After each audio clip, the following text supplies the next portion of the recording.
I just want to say that serving this county for the past 12 years has been one of the most humbling and satisfying and greatest honors that I've had in my lifetime. This is a great community. You have honored me by allowing me to do that, and during that time I have tried to uphold the values that I know that you share along with all of the rest of us in North Georgia. Sharing a embrace of our conservative fiscal views, balancing a budget without raising taxes, sharing a strong belief in the Second Amendment, sharing a concern for protecting the rights of the unborn, sharing a pro-economic growth and pro-job creation agenda that has been my passion while I've been honored to serve you in the General Assembly. Those are the things that I have tried to focus on while I have represented you, and that I will continue to focus on if you see fit to send me back. And so I want to tell you how honored I am to represent you.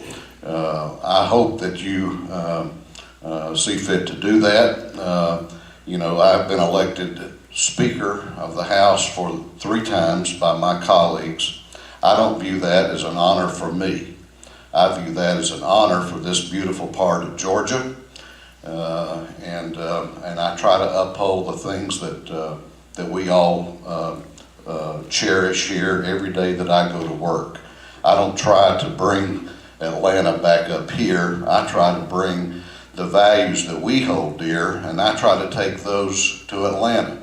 Common sense, hard work, a good work ethic, conservative values, independence. I don't need anybody to tell me what to believe in or what to say. I look forward tonight to talking about some of the economic issues that we have here in Georgia, and I look forward to talking about some of the success stories and setting the record straight maybe on some of these issues. And it's great to be with you. Thank you very much.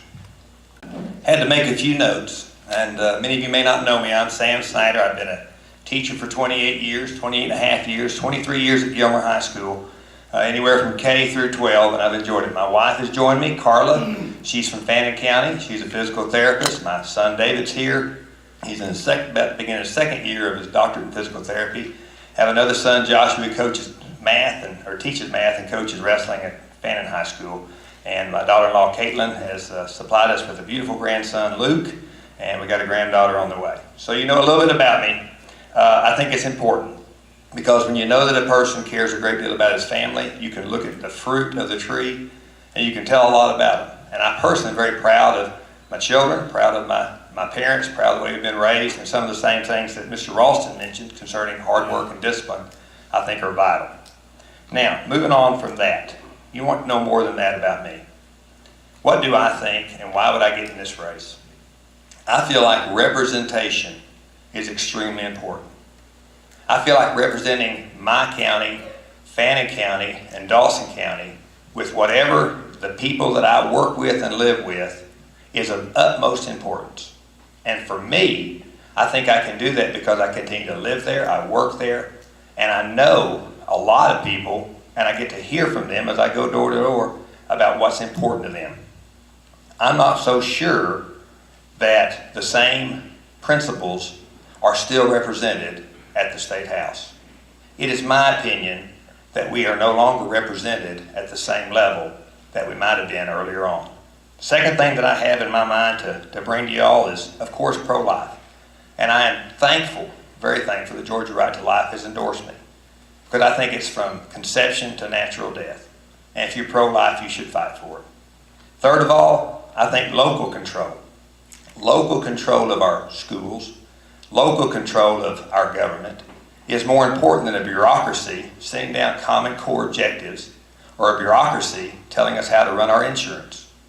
And I think that if we return to that, the solution has never been in government. The solution has always been with us. We are the solution. We are the ones that go to work each day, and we are the ones who are able to produce more and more jobs. And my leadership philosophy is the last thing I'll leave with you on this part. I have tried to push my wrestling team, they've been successful, to the forefront. I tell my guys, you're representing yourself, your family, your community. I hope to represent you in the House of Representatives and to push to the forefront Dawson, Fannin, and Gilmer County. That's what I intend to do, that's what I hope to do, and I pray that I never become a career politician. Thank you. And then we will ask the same question of Mr. Ralston.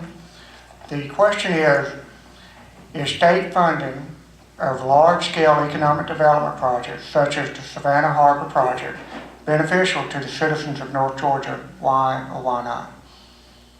One specific area is going to help us immediately.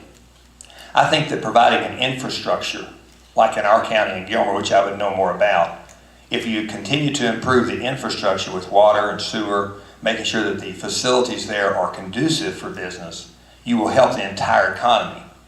But government does not produce jobs.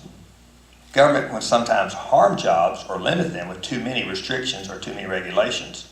But thinking about that particular port, that port will bring, if done correctly, more industry in. But I think as you look at things like that, how much can private business take care of that? When do we stop letting government dictate to us, and when does government have to solve our problems? When I need something more, I go to work. When a private businessman needs more, he goes to work. He continues to produce more jobs. So while I think there's a role of government, I as a conservative believe less government and less taxation is probably a better solution. I hope I've answered your question. Thank you. Speaker Ralston? There is not going to be a greater economic development project for generations in this state than deepening the Savannah River Harbor. Let me tell you what it means to House District 7. When that harbor is deepened, it will produce immediately over 1,500 jobs in Gilmer, Fannin, and the portion of Dawson that is in the 7th House District. There will not be a job creator like that harbor in our lifetime or in many generations behind us or many generations to come. The projections that I have seen conservatively all across the state, tens and tens and tens of thousands of jobs. And here's what happens when you give a person a job. They're able to take care of their family and send their kids to school. And I want the young people of Gilmer and Fannin and Dawson County to be able to have jobs and send their kids to school and be able to stay in the district if that's what they choose to do, rather than having to do what they've had to do for so long, many of them, and that's leave to find employment. And that's why there is no bigger champion. And if y'all want to vote against me and vote for Mr. Snyder over that issue, then please do so. Because I'm telling you that that is important to Georgia's future, that we get that harbor deepened. The state of Georgia has made its commitment and we fulfilled our part of it. We're ready to put the shovel in the river, and we're going to do that before the end of this year. And Georgians are going to go to work. Begin with Speaker Ralston. With the difficulties of T-Splosh, what are your specific plans on how the state can address funding for transportation needs in the future? Well, let me first of all say there's been some information out there that I voted for T-Splosh, which was not true. I believe that people ought to be empowered to vote. And people had an opportunity to vote back a couple, 3 years ago and go make their own decision about their transportation future. And if you don't agree with that, then we just have a respectful difference of opinion. But I trust people to make decisions. And so in some regions, most regions, in fact, chose to vote against the T-Splosh referendum. There were regions that approved it. So in the regions that did not approve it, we have to look forward and develop a plan. And so with people like Representative Tanner and Senator Steve Gooch, who's the chairman of the Transportation Committee in the Senate, we've been looking at other alternatives such as public-private partnerships to look at some thinking outside the box, because we still have, regardless of what happened on T-Splosh, we still have transportation problems in Georgia. And if you don't believe me, I know some of you probably will get on Georgia 400 in the morning and go to work. I try to avoid that road, but if I do, I have to get on 575, and it's just about as bad. So there's still transportation issues in Georgia. Georgia's a growing state, and either we ignore that fact or we plan for the future.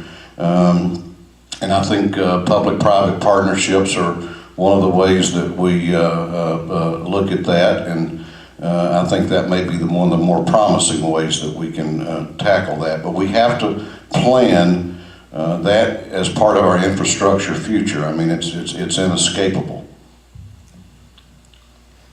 Mr. Snyder? Do you mind asking that question one more time? Absolutely. Thank you. With the difficulties of T-Splosh, what are your specific plans on how the state can address funding for transportation needs for the future? That's a very good question. I think Mr. Ralston was stating that he did not support T-Splosh, or that people had said he had voted for it. It's my understanding that he has a MARTA card, and that what's good for Atlanta is good for Georgia. And it's my understanding that T-Splosh was passed by the House, but did not get passed by the voters of this state. And if I'm not mistaken, T-Splosh would have expanded MARTA, and that was supposed to be good for me in Gilmer County. So I would be opposed to T-Splosh, but how do we now solve the problem? Taking DOT money and keeping it in the local areas to take care of their roads would help with some of the structure problems that we might have in Gilmer County with roads or bridges that need to be improved. Now, statewide, do we need a MARTA type transportation to come all the way to LJ or to Dawsonville or to Fannin County? I don't think we do. I think we need to continue to improve our roads and our bridges. And if there's anything damaged at all in those areas, let's take that money and supply it to the people who are closest to the problem and allow them to make those decisions. That would be my solution for that. Even though it does not solve all the transportation problems probably in Atlanta, it would be what my district would be concerned about. Thank you. Thank you. The third question will begin with Mr. Snyder. Are there specific areas within state government that you feel could be reduced or modified in order to ease unnecessary regulations or restrictions upon Georgia businesses? Running a campaign and being a person who works 60 to 80 hours a week in my regular job, I have not studied every detail, but that would be a goal of mine, is to find as many parts of government that could be done in the private sector and less regulations from the state government that limit what private sector will do. And I think there can be more areas found that can be taken out of the hands of bureaucracy and government for people to make a profit of. Just in this race alone between the two of us, I think there's a lot of people making money off of direct mailing, out of selling signs. Between he and I, we put out a lot of signs. Have you seen any blue ones and any light blue ones? They're all over the place. Private industry makes a business out of whatever is happening. So is there more in our government that we could move to private business? I think there is. And when I think of regulations, I think of a bill that got passed this year concerning ginseng on your own property. It's now, you're going to be in trouble if you pick ginseng from your own property and you don't immediately plant the seeds at the exact same spot that you took it from. That seemed like a little bit of an overreach to me. Maybe there's something larger than that. I just don't see a need for those type of regulations to limit what we do. I hope that answered your question. Thank you. Speaker Austin? You need to go talk to Representative Rick Jaspers from Jasper, Georgia, a former county agent who sponsored the ginseng bill last year in the House and carried it for a former agriculture teacher from Stevens County. I don't think they're wild-eyed liberals by any means. Many people in this room know Rick Jaspers and know that he's probably one of the more conservative members of our body, and you need to read the bill before you talk about it in the future. Let me tell you that what we've done in the House, because job creation has been our focus in the House of Representatives since I have been honored to be Speaker. We started out tackling that through tax reform, and then we went the next level through regulatory reform. And one of the things that we did, and I really it kind of came out of a chamber meeting here, pre-legislative forum, about 3 years ago, meeting with a small business owner who complained about some regulations that a state agency had imposed on his business, and he didn't have anybody to complain to. So I went back to the Capitol and I said, you know, people like him need a forum they can go to and bring their complaints about red tape that's strangling their ability to do business. And so as a result of that, we created an initiative in the House of Representatives called the Red Tape Watch. And we have invited chambers, including this chamber, every chamber in Georgia, the National Federation of Independent Business. We've reached out to business groups that have come into the Capitol, and we have gone out into the state with that group and met with small business owners and farmers and others that are impacted by these regulations that state bureaucracies develop. We can't do much about the federal bureaucracy, and we've overturned some of those through legislation, and that's the first time that's happened. And so we're kind of pulling those weeds up out of the way of business to do business, because we want to get every obstacle out of the way of small business so that they can sustain employment and they can grow jobs. And so that has been one of our priorities, and if I'm honored to be sent back, it's going to continue to be. The fourth and final question, we will begin with Speaker Ralston. How do you propose to promote and foster the sustainability and growth of tourism, in particular agritourism, throughout the state of Georgia, given that it has such a great impact within Dawson, Gilmer, and Fannin counties? I don't know that there's a part of our economy that I'm as proud of as our agritourism and our agribusiness community as a whole in this district. What they contribute to our economy is just is unbelievable. I was over at Bert's Pumpkin Farm this afternoon. I go other than in the fall when you can't go because people are over there, and you know what they're doing? Spending money. That's right. And you can't get from there to Gilmer County in the fall because they leave there and they go to Gilmer County, and you know what they do when they get to Gilmer County? They spend money. And I live near an agritourism destination in Fannin County that I'm really proud of called Mercier's Orchards. And I don't go there in the fall. You know, I don't eat apples unless I can get Mr. Mercier to bring them to me during the week because I can't get there from there. It is a big, big deal. You know, we've done a signage program. And this year we did an appropriation in the budget to help the marketing arm of the Department of Economic Development and Tourism to promote the Georgia Grown program that will not only be good within the state, but will be good within the nation and globally to help our businesses here, because we got some exciting things going on in the agriculture community here, not only in these three counties, but all over the state of Georgia.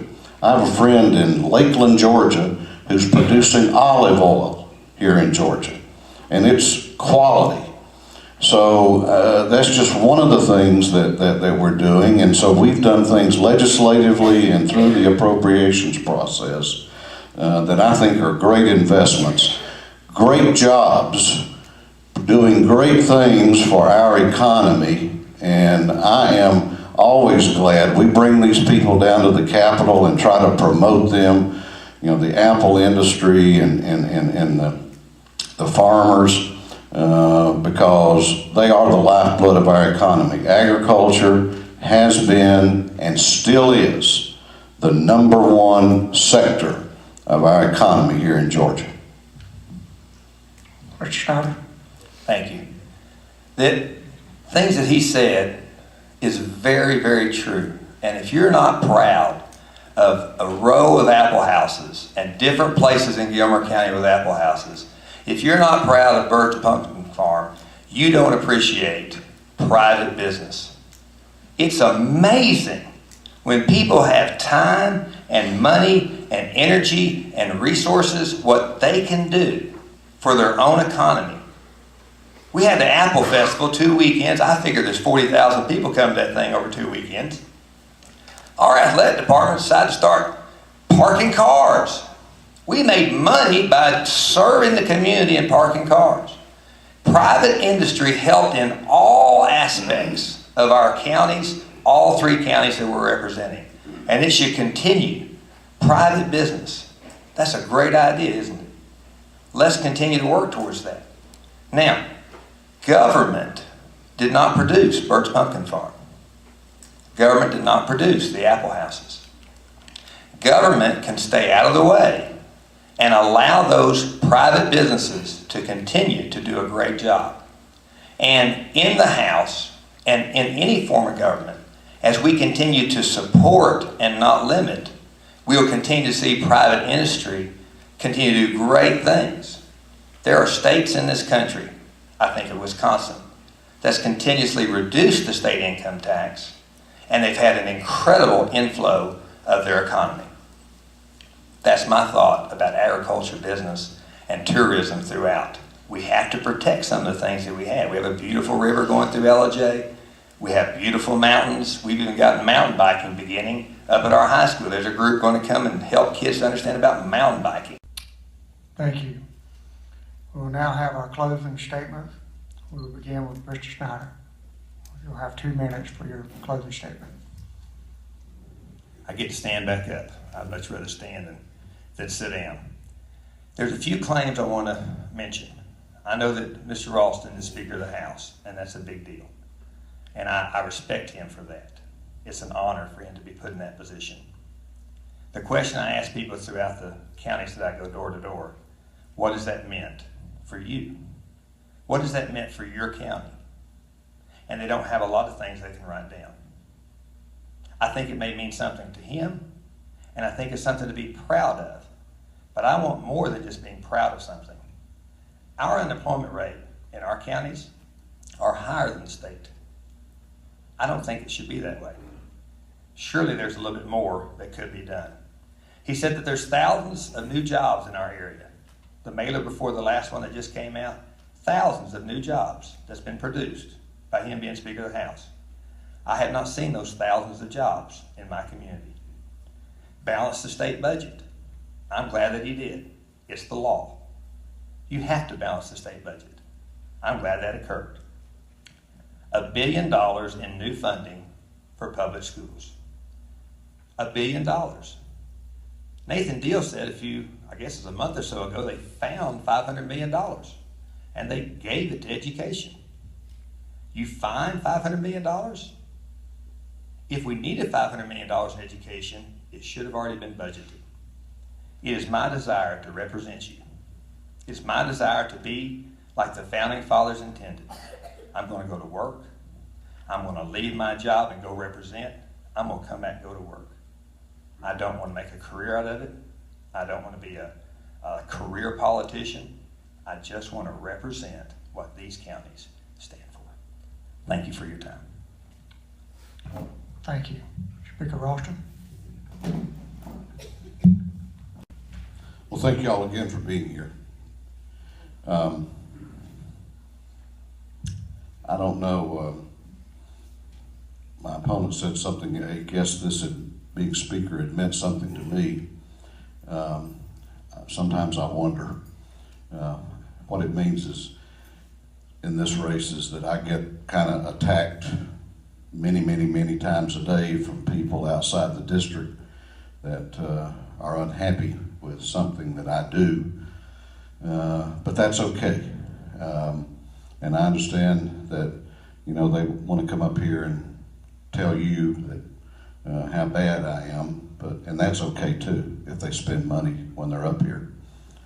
You just ask them this, ask them what they've done for young people in our counties. Ask them what they've done to make our communities better, and then hear them out. You know, this is not about me, because if I get beat, you know, I'll go home. And the Speaker of the House is going to be from somewhere else in Georgia, not here. And that's okay with me, because then I won't be attacked anymore. But I care enough about the young people and the future of this community that I'd like to serve a little longer and do a little bit more to make this community a little better. I haven't heard anything about, you know, he's talked about, you know, he hadn't told us what he's going to do. Well, we're going to tell you what, we're going to let other people say what I've done, because I don't like to brag. But there's going to be people kind of fill in the blanks, and that's going to start. And you take notes. But I haven't heard anything about what's going to be done here, or where spending's going to be cut. All it is criticism. I've tried to do a good job and to honor this community's trust. And I ask for your vote on May 20th. God bless you.